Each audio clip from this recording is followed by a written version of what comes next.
안녕하세요. 저는 연세외드신경과 원장 안미영이라고 합니다.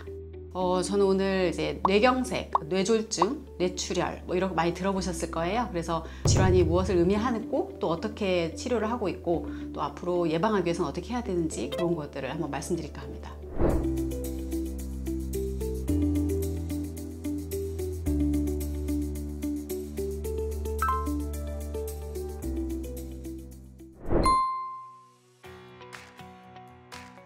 뇌졸중은 이제 뇌경색과 뇌출혈 이렇게 두 가지로 나뉘는데요. 이제 뇌경색은 말 그대로 혈관이 막혀서 생기는 질환이고, 뇌출혈은 혈관이 터져서 생기는 질환이에요. 근데 뇌는 산소와 영양소가 공급이 되지 않으면 금방 이제 증상이 발생을 하거든요. 그래서 이 두 가지를 모두 포함을 해서 뇌졸중으로 이렇게 불리고 있습니다.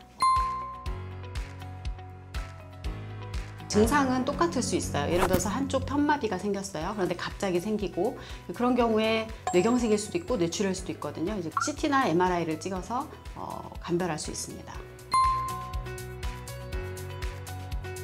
특징적으로는 갑작스럽게 말이 나오지 않거나, 아니면 한쪽 편마비 또는 감각 이상, 그리고 또 심한 경우에는 실신을 하기도 하고요.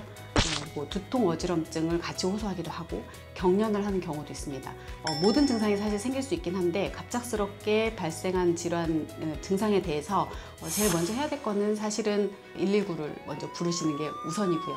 그리고 그 다음에는 증상 여부에 따라서는 기도 확보를 좀 하실 필요가 있어요. 의식이 없다라고 하면. 그렇지 않다고 하면 119를 타고 제일 먼저 응급실에 도착해서 검사를 먼저 하시고 거기에 따른 응급처치를 받으셔야 됩니다. 이 뇌졸중은 갑자기 생길 수밖에 없는 건가요? 네, 그렇습니다. 증상은 갑자기 생기고요. 네, 그 전부터 사실은 혈관은 이미 진행하고 있어요. 그래서 그런 것들을 확인할 수 있는 검사들이 있습니다. 그러면 이런 것들은 좀 미리 할 수 있는 방법은 없는 거예요? 미리 할 수 있는 방법이 있습니다. 있습니까? 네. 어떻게 하면 사진 하나 보여드릴게요. 이게 경동맥인데요. 이런 데에 이런 동맥경화, 이렇게 노랗게 보이시는 게 있을 거예요. 이게 혈관 단면인데요. 노랗게 동맥경화 반이 발생을 하면 이런 것들이 커지면서 나중에 이렇게 막히는 현상이 생깁니다. 거의 많이 협착이 심하죠. 제일 먼저 생기는 곳이 이제 이 경동맥의 팽대부라고 하는 곳이에요. 그래서 이 부분을 경동맥 초음파로 확인을 하면 뇌경색 소스가 있는지 아닌지를 확인할 수 있습니다. 만약 있다, 그러면 사이즈를 재고, 그리고 그것이 불안정한 상태라고 하면 그게 쉽게 떨어져 나가서 이 위쪽으로 쭉 올라가서 뇌경색이 생길 수 있죠. 네, 그래서 이 부분을 주기적으로 확인하는 게 제일 중요하고요. 또 한 가지 원인이 심장에서 시작되는 경우가 있어요. 그래서 부정맥, 심방세동, 그래서 심전도나 심장 초음파를 통해서 부정맥이 있다라고 하면 거기에 이미 혈전이 생겨서 그게 떨어져 나가는 경우는 양쪽으로 날아가거든요. 그러면 꼭 편측이 아니라 양쪽의 팔에 힘이 빠지는 경우도 발생할 수 있습니다. 그래서 심장과 경동맥 초음파를 통해서 미리 예측을 할 수 있죠. 기저질환이 있으신 분들, 예를 들어서 고혈압, 당뇨, 고지혈증, 비만이 있거나 혹시 그리고 또 담배를 좀 많이 피시거나 술을 드시는 분들은 50세 넘어가면 그때부터는 사실 혈관 질환이 생길 가능성이 많고요. 그리고 이제 신경과 영역에서는 이제 뇌혈관 초음파가 있습니다. 그래서 뇌혈류 초음파하고 경동맥 초음파를 통해서 미리 혈관을 들여다볼 수 있습니다.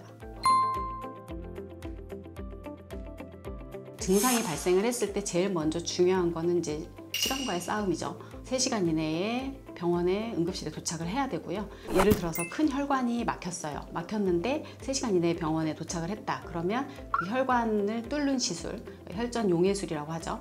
주사 치료나 혹은 이제 혈관 조영술을 통해서 실질적으로 그 혈전이라는 거를 제거할 수도 있습니다. 그 다음에는 이제 약물 치료가 있습니다. 예를 들어서 심방세동이라고 하는 부정맥이 있는 환자분들은 항응고제 치료를 하게 되고요. 그렇지 않고 이제 기저 질환만 있고 작은 혈관이 막혔을 때는 항혈전제, 항혈소판제라고 하죠. 약물 치료를 통해서 2차 예방까지 하게 되고, 그리고 나서는 이제 후유장애가 남지 않게 재활 치료를 하게 돼 있습니다. 사실 이제 말씀드렸듯이 시간과의 싸움이기 때문에 이미 뇌 손상이 된 경우에 예를 들어서 오른쪽에 이렇게 하얗게 보이시죠? 이게 이제 뇌경색이 생긴 거고 시간이 적어도 6시간 이상 지났습니다.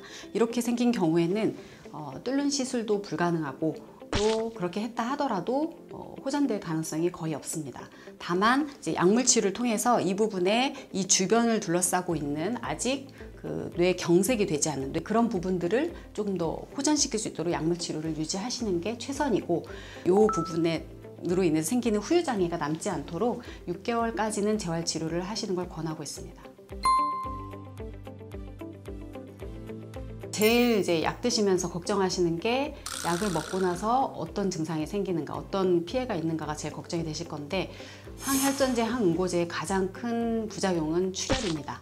뭐 아무 이상 없는 상태에서 그냥 피가 나는 경우보다는 이제 시술을 받거나 수술을 해야 되는 경우에 이제 좀 더 부작용이 심해질 수 있죠. 예를 들어서 내시경을 하거나 치과 치료를 하거나 이럴 때 이제 그 약을 끊어야 되는 경우가 있습니다.